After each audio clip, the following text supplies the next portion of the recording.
Good evening, good afternoon, and wherever you are listening. We want to welcome you again to our program. Let's be friends with Dr. Law. I'm so sorry I've been out of here for some time, been battling sickness, but at least thank God I'm back on my feet. And then to carry the program on. Today we want to talk about something that I've been thinking on that is dear to my heart, and it has to do with leadership, taking the call to leadership seriously, taking the call to leadership seriously. We will look at the spiritual aspect and we'll just go into leadership as a whole, not just looking at the spiritual aspect of leadership. But what I want to do, I want to start off with is to give you the universal definition of leadership, and then we will also tie it to what we want to talk about. The first, let's look at the universal definition of leadership. Leadership is the process of enabling individuals to work together to achieve results that they could never achieve alone through influence. And I want you to look at the word influence through vision and relationship building, regardless of formal position. So, I want to look at this before we can go to the spiritual aspect. So, leadership has to do with influence, not authority. And that's what I want to stress, and then we go to the Bible style.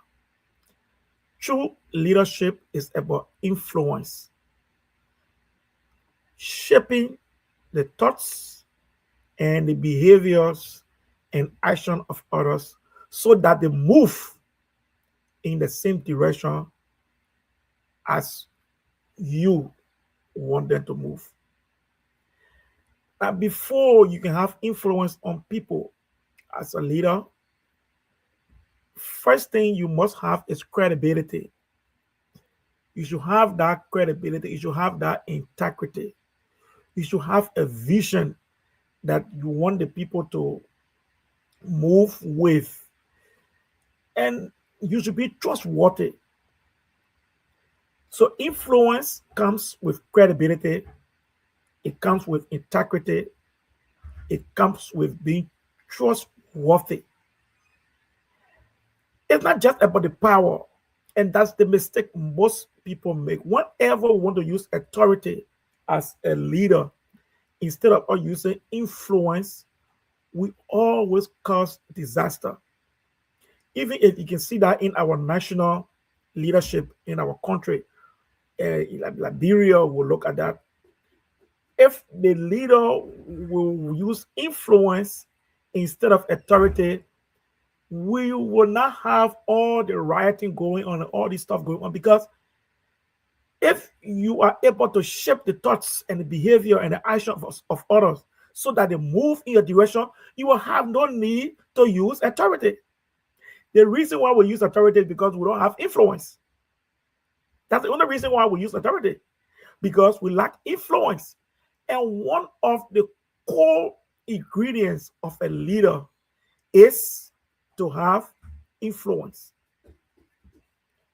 Influence is so much important. Influence versus authority. So most of the time we see people using authority than using influence. Oh, you don't know how to hear yet. Oh, you don't know how to pastor yet. You don't know how to president yet. You don't have to tell people who you are or what your position is. And that's the mistake we make most of the times as leader. Is to, you don't know how to pastor yet. You don't know I'm the pastor in this place. You don't know I'm the director here. You don't know I am the president here. You don't know I'm the vice president here. So whenever you begin to ask people to recognize your leadership role, it means that you want to use authority. And influence versus authority. Now, if you have influence, you don't even have to ask the people, you know who I am. You don't know I'm the president yet? No, they will know you're the president, because As an influential person, you should be able to shape the thoughts. Now, what I want you to understand, as the leader, be able to shape the thoughts, the behavior, and the action of others so that they move in the same direction as you are moving into. So if you are not able to make people to shape their thoughts and their behavior and their action to move in your direction, what you will now want to use to make people move in your direction is authority.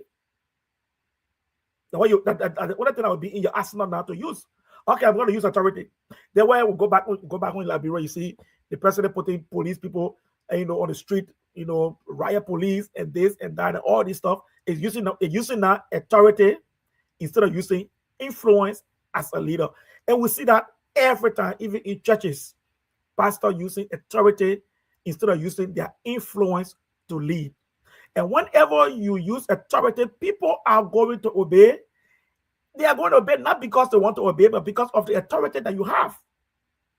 But if you use influence, you will not have to use authority because you will be able to shape the ideas and the thoughts and the behavior and the actions of others in a direction that you want them to move.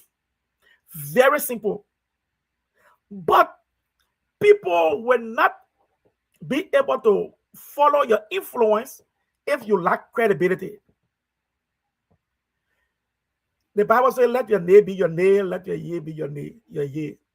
Lack credibility. Today you say this, tomorrow you say the other one. Today you hear, tomorrow you dare. When you lack credibility, you lack influence because you will not be able to shape the thoughts and the behavior and the actions of people. So you see in most churches, pastor will try to use authority because they lack credibility. And another thing is, if you have a vision, a true vision for the church, a true vision for the country as a president, whatever, if you have a true vision, all you need to do is to sell it. People will buy it by you shifting their thoughts, their behavior, and their actions to move in a direction. I will continue to say to move in the direction that you wanted to move. You must be trustworthy.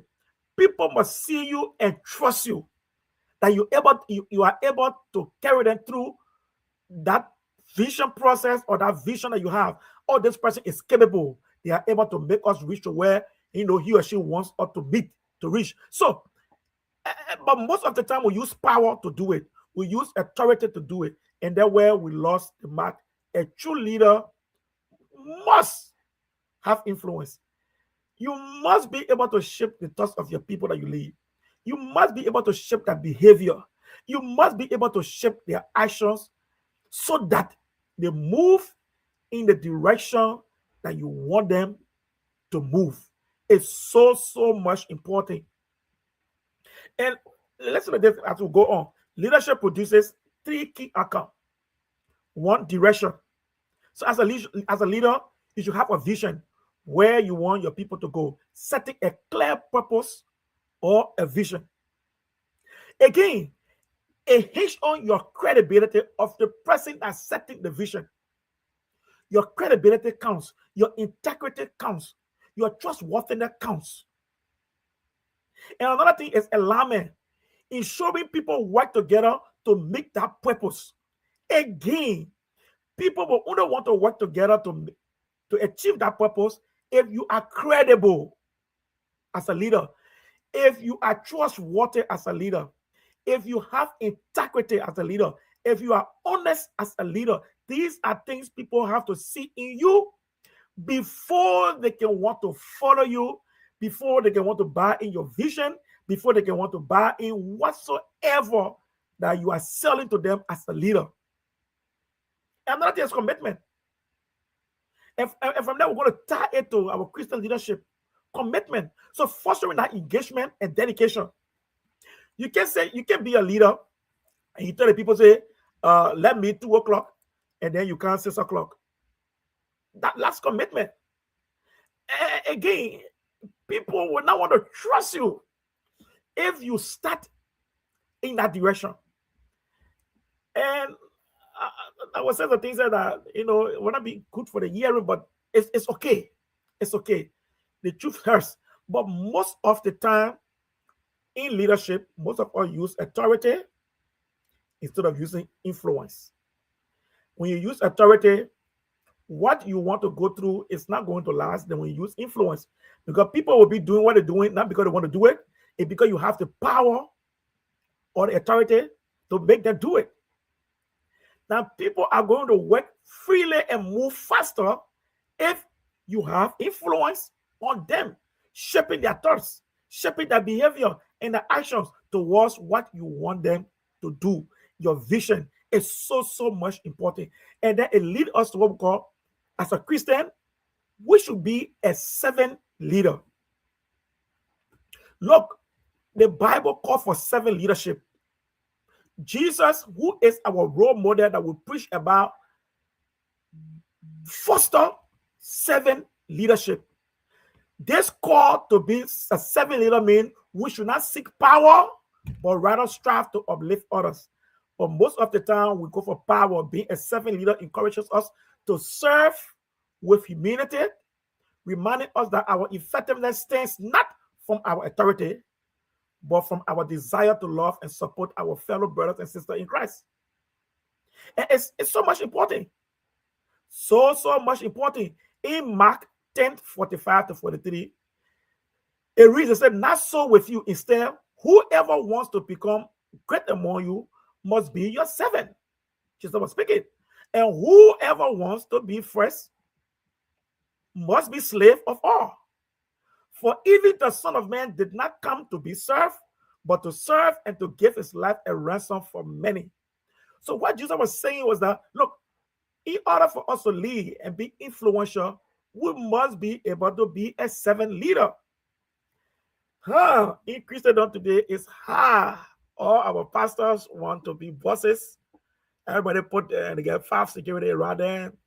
People holding the bags before they talk. People put water before them. People do that. Look, I'm not listening. They respect. Look, I'm not saying you should not respect your pastor. Fine. Pastor of all men of God need respect. Even authority, even that men of God, even in secular leadership, along the person, the boss, they deserve respect. But yet what we are saying, as a servant leader, you should be able, Jesus said, well, Jesus said, for even the Son of Man did not come to be served, but to serve. That what, when we go down, you see Jesus wash the feet of the disciple. He said, this is an example of how you're supposed to serve.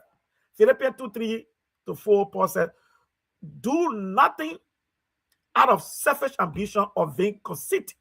Rather, in humility, value others above yourself. So a servant leader always put the people before himself. That's the difference.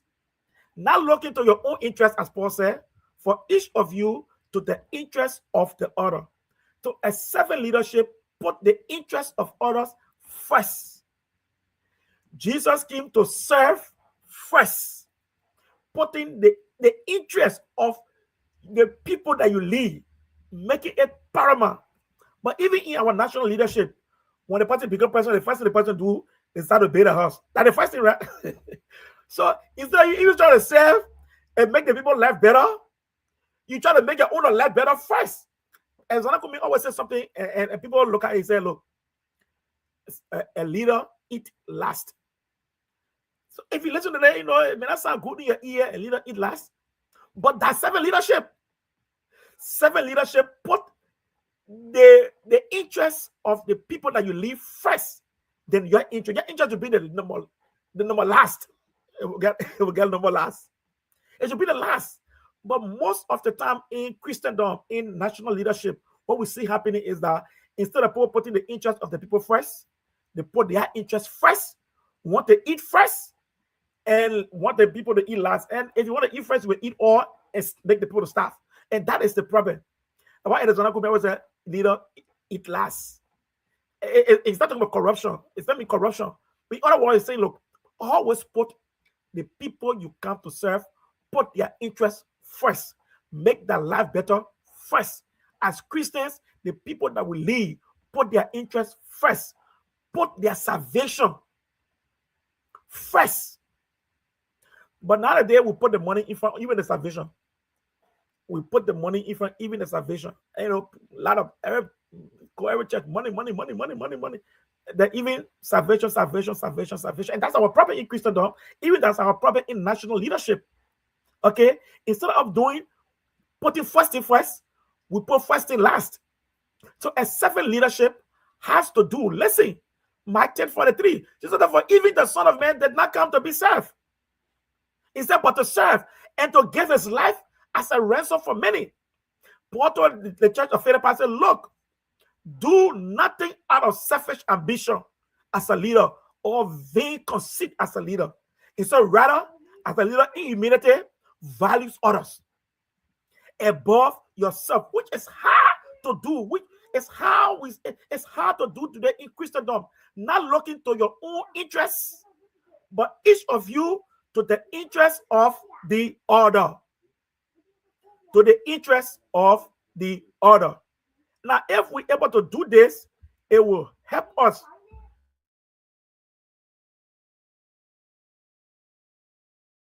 Okay? And St. John 13:14-15 says, not that I, your Lord and teacher, have washed your feet, you should also wash one another's feet. He said, I have set you an example that you should do as I have done for you. What Jesus was saying, I have put you first. I have served you first. And that is what I want you to do. That is what I want you to do, is to put the people you lead first. The people you lead, put their interests, put their well-being and everything before your well-being. That's what he said. Now that I, your Lord and teacher, Jesus was speaking, have washed your feet, you also should wash one another's feet. And he went further and said, I have set you an example that you should do as I have done for you. St. John 13:14-15. Servant leadership. Servant leadership is lacking today. It's lacking today in our national leadership, in our leadership as Christian leader. Servant leadership. Everybody want to be boss. Everybody want to have authority. Everybody want to be served, then to be served. And Galatians 5:13 says, you, my brothers and sisters, were called to be free, but do not use your freedom to indulge the flesh. Rather, serve one another humbly in love. And I like 1 Peter 5:2-3. It says, be shepherd of God's flocks that is under your care. We are concerned ourselves as Christian leaders, as pastors, as ministers, watching over them, not because you must, but because you are willing as God wants you to be. Not pursuing dishonor gain, but engaged to serve. That lording it over those entrusted to you, but being example to the flocks. Being example to the flocks. So you see, what did Jesus say in John? He said, I have set an example for you to follow. So, but most of the time, we don't take our leadership role seriously. We don't take that call to leadership seriously. But God is saying, look, if you have called to be a leader, these are things that you need to do, putting the interest of your people first. Leader eat last. Putting the interest of your people first. Not lording, not taking authority over them. That's what Peter was saying here. Not lording, L-O-R-D-I-N-G. In other words, not using authority over them, but what? Be an example. Be influential as a leader. I just told you from the beginning, right? Most of the time, when we lack influence, what we use is power. That's all. You're not a pastor yet. You're not a president yet. You're not a director yet. You're not a minister yet. You know how this yet. So whenever we lack influence, then we take authority and put it forward. But leadership is not about authority. Leadership is about influence. Making people, teaching them. Look, if you're a true leader, you will change the attitudes, the thoughts, the action of your people to move in your direction. You don't have to coerce them. You don't have to push them. They will move naturally in your direction. You don't have to take on your hand and to take step over them and using your authority as the pastor, using your authority as the bishop, using your authority as the pope, using your authority as the president, and so forth. No. Leadership guided by wisdom is a powerful tool. And that's another thing. We as leaders should lead with wisdom. Lead with wisdom. I was thinking on this thing, right? I was thinking on this thing. For example, we have 5 million people plus in Liberia. Plus minus, be wrong. And we decided to go and take one person to become president. One. So it's 1 out of 5 million. And I was taking this statistic down. I look at the United States that we live in, right? This year make the United States 250 years. They have 47 presidents. Now, I'm not talking about those that came there 2 times. They're not talking there 2 times. So when you took out one from there, it'll be 46. Other president came twice. So when you take the country have been in existence for 200 years, they have probably, roughly, let's say 44 or 45 presidents. Okay, let's say 47 because it's 47. But some presidents serve 2 terms. Now, I was doing a calculation looking at other countries. I was looking at other countries of the world. And I was looking and saying, all of the 7 billion human beings that we have, if we count those that have become president, we're not even reach 500,000. Listen to the logic. Listen to the logic. Those that have become president of a country, roughly, I was looking at it, with 7 billion human beings in the world plus or minus. But those that have become president for a country have not passed 500,000. I'm just giving a loose number. Because I just gave you the example, the United States have been in existence for 250 years. They have 47 presidents. And even if 47 is the number, so president came 2 times. So when you subtract those presidents, I just give you an example, Donald Trump with the 45th and 47. So it's one president. So if you took a hit from there, so you got 46. And other president that served and left, the 14 came back again and win. If you take them from there, you might have a country that has been in existence for 250 years to have 45 president or 44 president. So, Pastor Lord, what are you saying? So if God has called you to a leadership as a president, as a pastor, as a minister, whatsoever leadership God has called you to, look at the number of people that you have. That among all those people you have been choosing to lead, why will you take the leadership that seriously? Why will you be careless as a leader? And that hurts me. And I was looking at, look, 7 billion human beings. We may not even have had 500,000 presidents for all the countries that are independent. I just give you a loose number out there. It may be even 100,000. Because yeah, it may be even 100,000. But see how many human beings we have. About 7+ billion human beings. And the 7+ billion human beings, they are not being ruled by more than 500,000 persons. 500,000. I'm just giving a loose number, or I don't have the actual number. But what are you pushing to, Pastor Law? I'm saying if God have called you to any leadership, take it seriously. Take it, put your totality and everything into it. Look, we leave a legacy that when Pastor Law was pastor for this church, when that person was president for this country, but we downplay all this stuff, and as soon as we get there, the first thing we want to do is as want to reach ourselves. As soon as they put the director, the first thing start burying horse. As soon as they put the minister there, the first thing start burying horse. If they put the president there, he start burying condominium, horses. And that is our problem. No servant leadership will lack wisdom when we lead. Because wisdom will tell you, put the people first. Put the people first. Put the people you lead. Make them a priority. It's important, but we take our leadership not serious. And I just gave you a figure. Look at the number. So, for example, President Bogart and all that have become president, like bro, there are 5 million people. All the 5 million people, the people that have become president, I don't know whether they are reach 25 or 26. So just look at that number.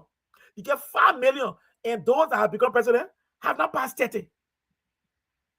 So it tells you how peculiar that office is. So why will you not take that office seriously? When out of 5 million people, all those that have become president have not reached 25 or 30. I'm just talking a number out there. Look at the United States, about 400 plus billion human beings. Those that have become president here have not reached 50.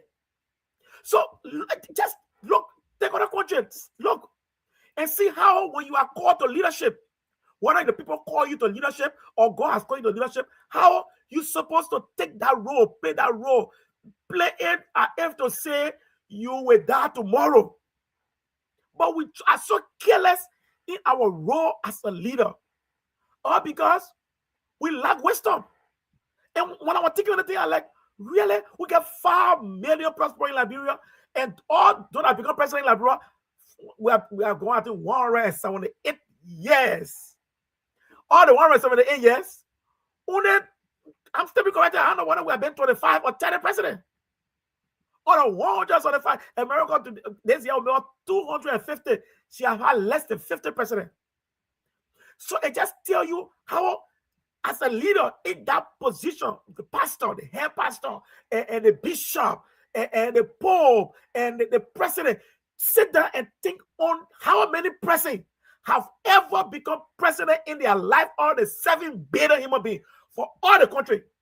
I will talk it outside again. You will not find even 250,000 or the 7 billion human beings that we have that become president all over the world. In all the 200 plus countries we have. Pastor Lord, why are you pushing? I'm pushing this, that if God have called you, or if your people elect you to serve them, do it with diligence, do it with commitment, do it with integrity. Put everything of yours last, because it is a privilege to be chosen out of 5 million people. It's a privilege to be chosen out of 7 billion people in the world to become a president for a country. Look at the number. Look at the number. Look at Liberia. 180 years old. See how many presidents we have. So why, when you become president for that kind of country, you want to take it lightly? Really? Why you want to do that? You see our election, right? You have some 25 people, 30 people running for president. I know they want to get one out of the 30 running. And then when they get there, instead of them taking the interest of the people first, they put their interest first. Everybody put their interest first. Just about how to refurnish the house. The whole building, he wanted to over for 1 million a year. He had to refix it. So why he didn't fix it? I was saying, when you were a leader, you being a leader, but you become president, you start fixing the house. You start doing the one. It's putting your interest, but the people that call you to serve, the houses are not being fixed. So that is our problem. Instead of putting the people that have called us to serve, putting their interest first, we put our interest first. Again, so not forget your deacon, he's for the church. So, Pastor, why are you saying if he's a deacon for the church? And President Weah was a pastor. I mean, he is a pastor for the church. So these are leaders from churches. But God have called them to lead secularly. Instead of taking that Christian value of leadership that Jesus talked about, being servant leader and put the people first, no, zero. Everybody come there, they want to seek their own interest first, their family interest, those are connected to them, seek their interest first, then the people that put in there. Look, if you just take all the ministers and directors in government, they can be to become president. It's zero. But those people interest are the interest that have been served first. Then the population that put them there. So that's our problem. And these people come from churches. They come from mosques. But how can we exemplify this leadership into wherever God has placed us? Why can't we be a servant leader? When Jesus said, I wash your feet, not because I want to show up, but I want you to serve as an example that when you are to lead, you are to serve. You are not to be served. So that's our problem. And I was just looking at that number. I'm like, wow, 7 billion human beings in the world. And if you count the number of presidents that have become president for all the country, they may not. I'm still correct. I went to Wikipedia. I see numbers. I try to put it together, but it have not reached 200,250,000 of the 7 billion human beings on planet Earth. So, all because we lack 7 leadership. Everybody get there, want to get what they want to get first. The pastor take over the church. The first, the pastor want new car. You want this, you want that, you want this, you want that, you want this, you want that. Everything is putting ourselves first, then putting the people interest that we lead, that God have called us to lead, that God have impressed on the heart of the people to choose you to be a leader. 10 person go to election, 1 person win. And not that you are the most qualified, and not that you are the most learned, and not that you are the best. But people have entrusted their livelihood into your hand. For us pastors, as shepherds, people are entrusted their spiritual life into our hands. And then we take our calling foolishly. We don't take it seriously. It's a problem. Both in the church, again, where did the leader come from? Where are the ministers come from? Where they come from? Where they come from? How are they for church? Everybody for in church. Everybody from in the church or the mosque. But again, we will not set that example for others to see. And the man do that when they do it, man, when they put it from here, that I will be going to eat own. So everybody gonna want to eat their own. And now when leaders start to eat first, they will eat all and forget about the people. Or they will get people the crumbs. And that's the problem. So then you lack 7 leadership. So but again, as I said, we should have wisdom in leadership as we lead. Because wisdom will call you out of the 7 billion human beings. I have been chosen to lead. So I want to do the best I can through the help of God to leave a mark that when I leave from here, people will say, this person was president here, this person was pastor here, this person was pope here, this person was bishop here, this was this and this. And if you lead and don't change the lives of the people you lead, you have failed. So when you lead and leave the life of the people, see where you made it, it means you have a serious problem. You have not accomplished anything. Zero. Nada. Zero. So we realize that wise leaders are not only knowledgeable, but also open to learning and growing. Wise leaders are not only knowledgeable, but also open to learning and growing. Most leaders do not want to learn. Even you can have somebody under you that telling you, say, boss man, that's how they think looking here. But because you are a leader that is not wise, you don't want to learn. I listened to Madam Salim. She said, when they asked about sharing a relationship with the person about guy, she said, oh, have a good relationship. Do you guys talk? She said, oh, we don't talk frequently. And just said, if he needs my help, he will, you know my number, you'll give me a call and I'll be willing. Pastor, what are you saying? A leader should be teachable. A leader should be someone that want to learn. So if not sometimes when something get me, hey, I get people that I can call that have been in this field before. I contact the banner, hey, I'm here. I want to perform a wedding. I want to do this. I want to counsel. I want to do this. I want to do this. What can I do? What can I do? I lack the knowledge here. Can you prop me up here? Look, a wise leader will always want to seek the help of others in the area they are lacking. But even though I don't know it, but I want to pretend that I know it because I don't want to ask somebody that was once in a position that is knowledgeable. You are not wise. You are not wise. And that's the reason why. Look, I'm firing today. If you are a president, you have other president before you. What is wrong with calling people? Say, my man, tell me your idea, but man, give me some idea. Give me some idea. Yeah, what you are doing that you didn't complete. What they want. What is wrong with that? Would that make you not be president again of a country? Really? Pastor, you get there and I say anything you don't know. Okay, Hey, you call your fellow pastor. Hey, can you give me an idea? Oh, yeah, can you give? Would that take your name for you? Oh, your pastor now. It would take a name for you. It would that lost because the person gave you idea.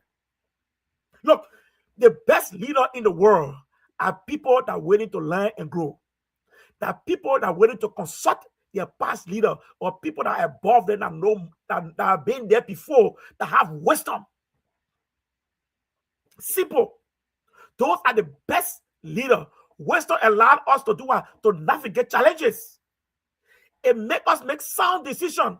It inspire confidence in those we lead. The people you lead when they feel when they feel you lead with wisdom, the first thing they get more. You use the influence more on them because they feel that you the one person that know everything. Because you know the reason why you are leading with wisdom. Then if you operate to A again, and through the reflecting of the word of God and everything, it gives you more clarity. It gives you more discernment again. As I said, most of our leaders that have been pastor, when I was talking about you, a preacher, Joseph Baka, Deacon, and Taylor too was government, Ellen Johnson said, all the people, they go to churches. So if we depend on prayer and the word of God, and it will enable us to lead the way that Christ wants us to lead. But again, our leaders, my people, we always forget about the first rule of leadership when it comes to Jesus' example. 7 leadership, putting the people that have entrusted their everything into you. Almost 5 million human beings say, we want you. You were 30, they forget about all the people that say, we want you. Really? So then you take it lightly and you allow people around you to cloud your eyes that you cannot see that 5 you were 30 in a race and only you keep victorious. And not that you were the best person, and that you had all the ideas. Zero. Some people that didn't even have better ideas than even you. Some people that didn't win even, they are more educated than even you. They are more knowledgeable than even you in leadership. But still you were chosen. God impressed on the people how to choose you to lead. And you think when you get that now, it means you are the only no man, you know, or zero. That's the reason why any good leader will always collaborate. But our people, the people that are around you will tell you, oh, when you call president, we have to ask, hey, it'll make you less president. When you call Zana, it'll make you less president. When you call Tata Moba, it'll make you less president. And all these people in the race, we call Simon Freeman, who is a businessman, I got the idea, it'll make you less president. That's our problem. Then we take it, we bring it to church. Oh, if I call my fellow pastor, you know, it'll be our left president. If I call another spiritual leader, you know, that as a pastor too, but being in the ministry for a long time, have all the experience, when I call you the icing, it will be left pastor. That's our problem. So we realize that wise leaders are not only knowledgeable, but also willing and open to learning and growing. It's so much important. So as we lean into our wisdom, what happens is that we cultivate trust, we cultivate respect, we cultivate forming stronger relationship with our community and our people. So when people know that you are knowledgeable, listen, if you call somebody that is knowledgeable and they give you the idea and you perform the idea when you work, who name will go? If we don't have a name now, because most of the time we do this thing for name, we leadership because of name. Who name going to go? Will it be the person or you? Who is implementing it? It's you. Your name going to go anywhere, even though the idea is not for you. But because you implemented the idea, your name going to go. So if you're looking for name, your name will still go. If you're looking for fame, it will still go because it is you that implementing it, not the person. So the person gave you the idea, and you can implement the idea, and then you be boss man. I will want to do that every day. If I will want to do that every day. Give me the idea what the people are served. If you're looking for a name, that your name will go. Oh, that Pastor Law. Oh, that person at Boka. Oh, that person at Chomo. Oh, that person. That your name going to go.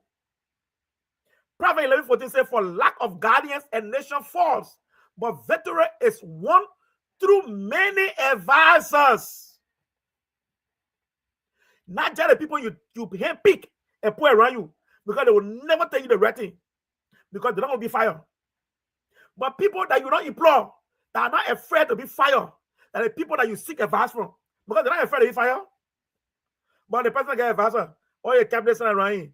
What you didn't tell you? Oh, but the person is doing well. Oh, but the person is doing well. Oh, but the person, you're the best person. Say 80 for 7, you're they're not trying to say, oh, say, oh, 250, yeah, you're the best person on planet Earth. Really? They are not going to tell you anything besides that. Because the reason why they get the data breath from you. So they don't want to tell you anything that will make you aggravated and you go to bed, you go to the morning and make you fire. The way the person was so powerful. So they will always tell you so you want to hear, oh, gee, the poor life, okay, oh, you're the best person that say 18 for the 7. No, like, bro, I not have any person like you for.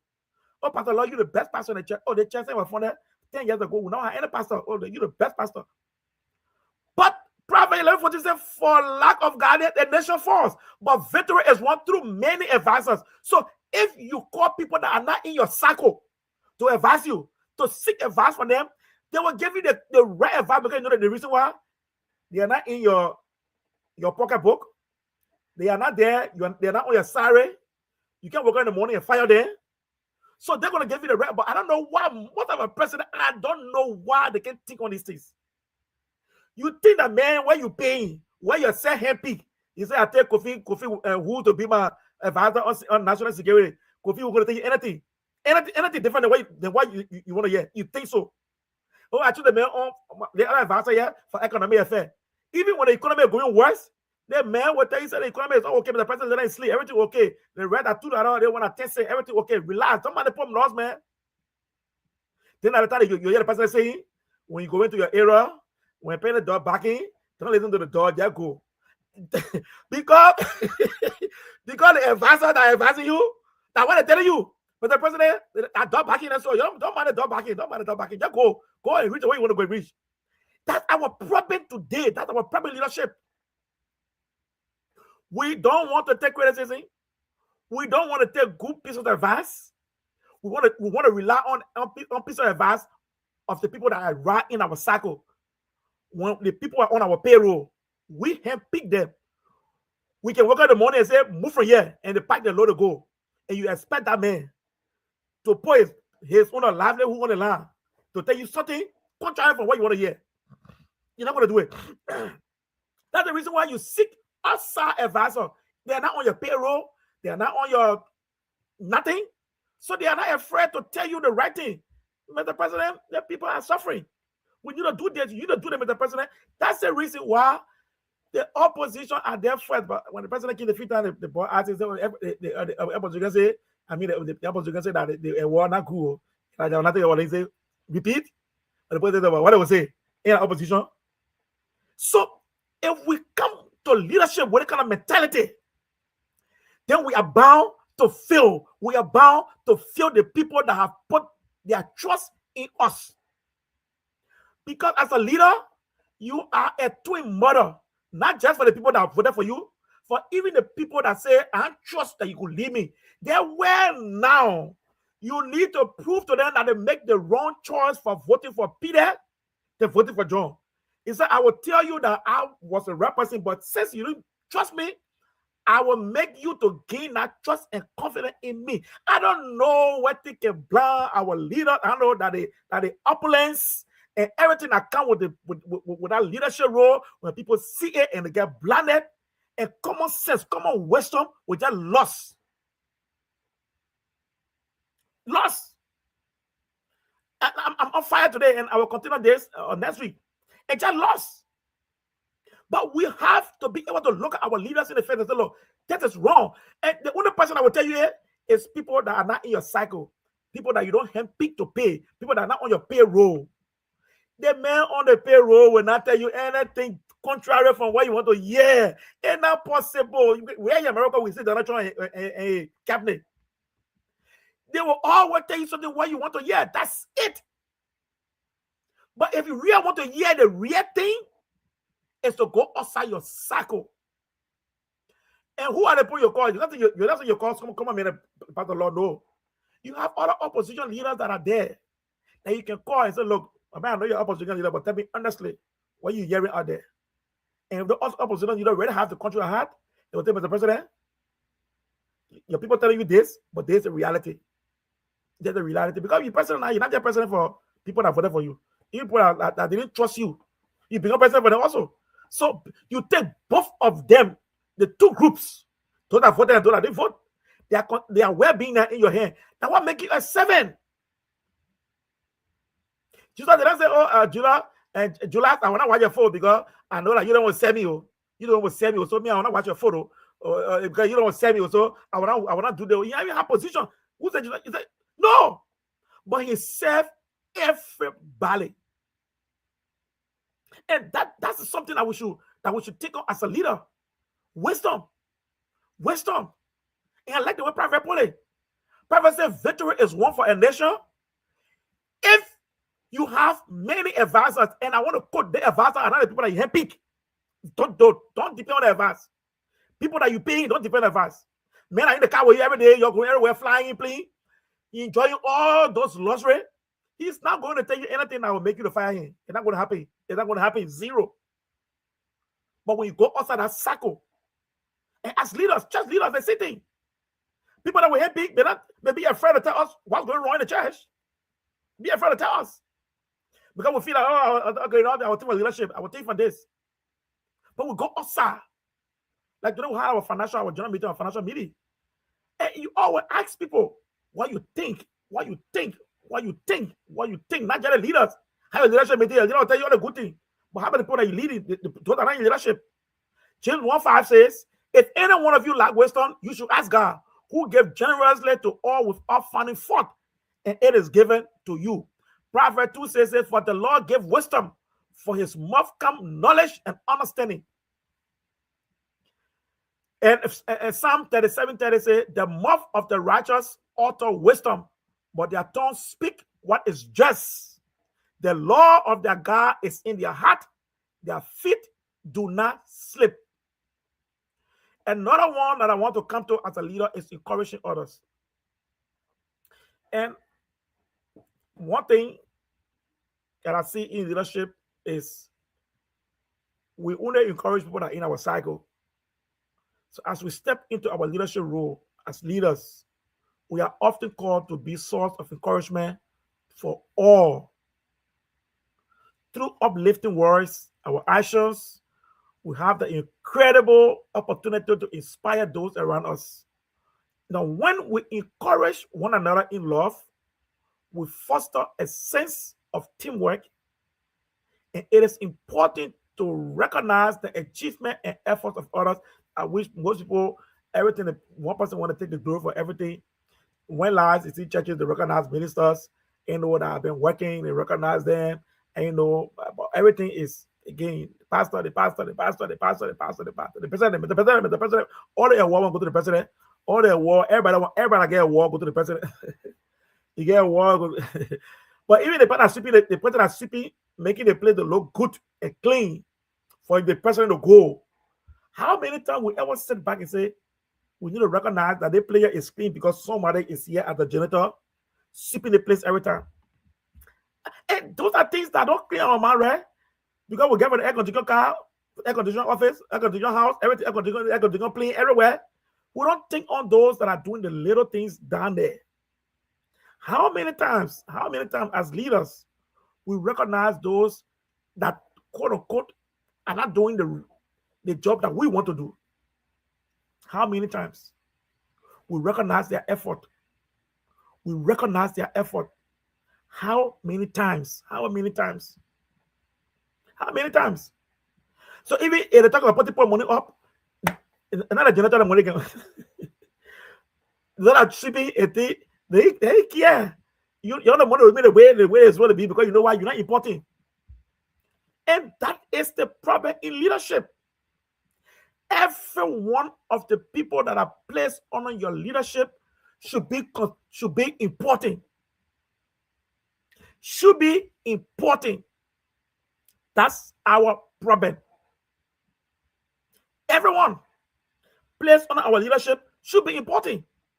But how many times you see in a church, and in the community, or if you're a government official, in your office, everything, they call to honor the janitor.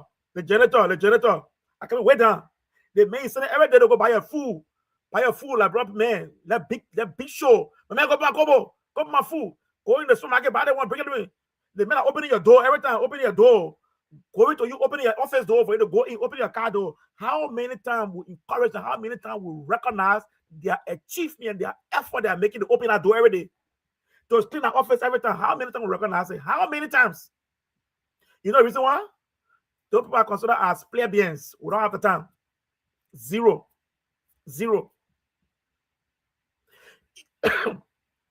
But you get how many times they even get a war?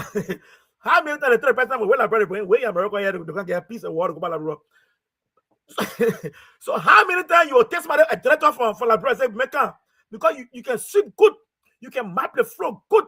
The office is always clean, the ministry is always clean. So we bring in America to come honor you so you can go back. How many times we do that one? So in our life, you're not important, right? I see it's not important job. But tell you that there for 1 week. Nobody clean it. And see what you're sitting there. But these things, we don't recognize the little things that people do because we look down on them. Because now we are in leadership. And the pastor here now, and the bishop here now, and the pope here now, and the president here, and the director here, and the call your position in the government. Now, even when the legislature they put in a pay up, what do you not think they not think on people that even a cigarette for mine or the office board or the janitor say, my people, the janitor they pay how to go up. No. But if all the janitors decide to say we're not cleaning the place there for 1 week, nobody will sign the offices. No. So it tells you how important their jobs are. So they need to be recognized and the effort to be recognized. It's an achievement, the effort to be recognized. Like I said, the president level library came for peace and war. Okay, so how many times you will call a janitor to come up a war for being the best person that cleans well? You know what I mean? If you send an invitation to one janitor in somewhere, say, I want to come to America, we want to honor you for being the best cleaner. You know how that person left going to change? You know how many people going to look at that person and want to help them? No, the person need your help. The person already get money, making 90,000 every year. You get all the money in the world, all the resources of the country right at your feet. You don't need all the stuff. But the people that really need it, we don't give it to them. People that need it, people call to give them. Again, it's happening all over the world. People already have it that people you want to give to. But they don't need it. Anything get it, but they don't need it. You don't need it. You don't buy anything for yourself. The country buy everything for him. You don't need anything. But you will not recognize the person down there encouraging others. Others in our ministry. Encouraging others. People that we look at the world and say, the usher that one time in Labrador, I taught on the doormat of the church. I was teaching one of the ushers worship. The doormat of the church. The ushers are like the doormat. Everybody can rub the phone in. Even the usher comes to my brother, please say, get up my face, man. You will tell me what I said. So you see, they are the doormat. We rub our feet on our dust. We can rub it on them. But how many times we'll look at that kind of people, the group, and say, look, we need to honor them, we need to recognize what they are doing here is so much important and give them the highest accolade. How many? No. Our problem. Encouraging order. What did the Bible says about encouraging order as we close, and we'll continue this next week. Philippians 5:11 said, therefore, encourage one another and build each other up, just as in fact you are doing. Build each other up. Hebrew 10:24-25 says, and let us consider how we may spur one another on towards love and good deeds, not giving up meeting together, as some are in the habit of doing, but encouraging one another. And all the more as you do and see the days approaching. Proverbs 12:25 says, anxiety weighs down the heart, but a calm word cheers it up. And Romans 5:2 says, each of you should please our neighbor for their good, to build them up. And 2 Corinthians 13:11 says, finally, brethren and sisters, rejoice, strive for full restoration, encourage one another, be of one mind, live in peace, and the God of love and peace will be with you. Encouraging one another. So we talk about servant leadership, being servant leader, and today we talk and also talk about encouraging one another. Look, encouraging one another, and not only those that are of your status, people that are below you needs your encouragement. Needs your encouragement. But our problem in leadership is we only look at ourselves and focus on our own well-being and forgetting about the well-being of others. And as a leader, in order for you to gain more wisdom, you need many advisors, and not advisors that are already that you have control over. Advisor that you don't have control over. Advisor that you are not paying, that you are not, that you didn't handpick, that you didn't handpick. Those are people that will tell you exactly what is going on for you to be able to make sure that what you have been called to do, you do it to the best of your ability. Taking leadership seriously. Taking leadership seriously. Taking the call to leadership seriously. Take it. Take it. God have called you. If God have impressed on the minds of the people to elect you, to handpick you out of 15, 20, all over the world, go for election. Like a lot of people go for elections. That brother, almost I think 30 plus people that go for election, running for one office. But out of all that number, everybody said no. We don't want all the people to want you. And then when you get there, like brother said, you play in your car, and you say all type of stuff, and you do all type of things. I thought when you get there, you should take it as a privilege that other 30%, I was selected among 5 million plus people to head the one office. And I will close as I started. The United States is 250 years. This year, they have 47 presidents. Think only over 400 million human beings go to vote for one person. 47, and the 47 of people serve 2 times. So we take all to ourselves 2 times. I can't serve and move and come out. Example of Donald Trump, 45th, 44th, and 50, and 47. When you take that 2 number for them, one will drop. Like other president. Liberia, I don't know how many presidents we have. I'm not finding history. But we are 178 years old. See how many presidents have become president. I don't know whether the past 25. I don't know. And in after 25, you must look at how many presidents that went and came back. And then from there, you will see. I don't know the number. But it's a privilege. A big privilege for you to be selected or elected for such a position that only few people in their lifetime on planet Earth will ever become president. Ever become president. And as I said, I don't have the number. I will do my research. But all the 200 plus countries in the world, when you put all the presidents that they have had, each country since the independence, it will not reach 250,000 presidents. So I want you to subtract that from 7 billion human beings and see how many persons under the 7 billion human beings have become president in their respective country. And see how it is a blessing for you to be elected. It is a blessing for you to be called. I'm called in the ministry to be called to serve people that are older than you. Some are more educated than you. Financially, some are more financially capable more than you. But God said, call you to be head of them. Look at that. Look at that. If you want to mess up, look at the privilege. Look at the privilege. Look at the opportunity that God has given you to be called a pastor, to be called an assistant pastor, to be called a bishop, a pope, a minister, a this, a that, to become the president, the vice president, the legislature, to become a senator, a representative, and this and that. All the position. Think how many pressing want that position, but you were elected for it. And then when God have called you to that leadership to serve your people, and then you don't take it with seriousness, you take it just like it's nothing. And that few people in their lifetime will ever become president. In their lifetime. I don't know when the war will end, but we may not have 1 million past president. We may not have it. Or the 7 billion, we may not have 1 million. Not. So you see how such a position is so important.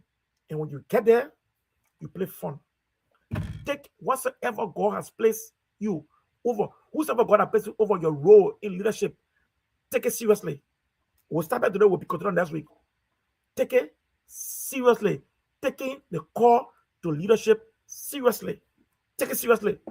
Don't play with it. Take it seriously. And God is going to bless you. Thank you for your time, and we'll see you next week. God bless you.